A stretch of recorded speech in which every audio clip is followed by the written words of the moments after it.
चमकेला पापा के महलिया मारा बे बैठल सब लोग हो। चमकेला पापा के महलिया मारा बे बैठल सब लोग हो। आधा मरबा बैठले भाई से भतीजाबा आधा में ससुरा के लोग हो।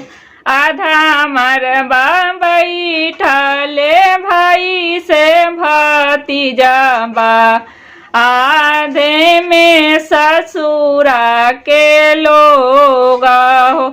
चौके पर बैठले बोलेलन सुंदरा दुल्हा सुना धनिया यार जहाँ मारा हो।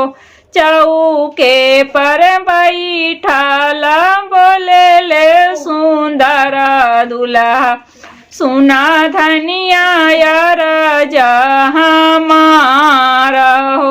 एक तनी एकन बेनिया डोलबा मोड़ी धनिया गरमी लगेला बड़ी जोर हो। तनी एकन बेनिया डोलबा मोड़ी धनिया गरमी लगेला बड़ी जोर हो। कैसे के बेनिया डोलाई मोरे स्वामी हो। मरबे में नैहर के लोग हो। कैसे में बेनिया डोलाई मोरी स्वामी हो। मरबे में नैहर के लोग हो।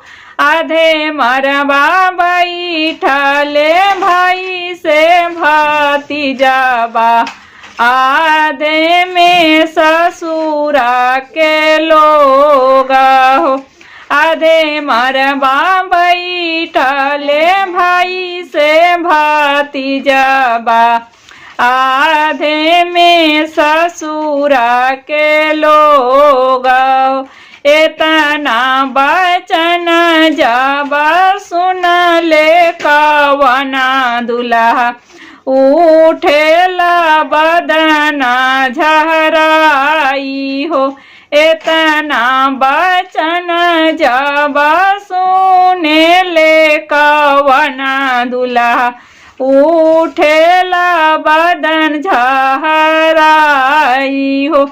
तोहरी धियाए सासु चौकबे पर छोड़बो कैले वो दोसर विवाह हो।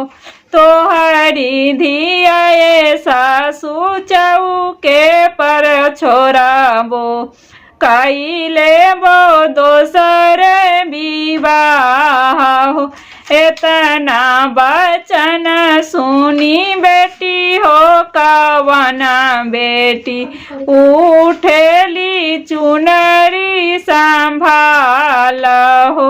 इतना बचन सुनी बेटी हो सिया बेटी उठेली चुनरी संभाल हो। तोहरे ही कारण स्वामी बनबो जोगिनिया छोड़बो में नैहर के लोग हो। तोहरे ही कारण स्वामी बनबो जोगिनिया छोड़बो में नैहर के लोग हो।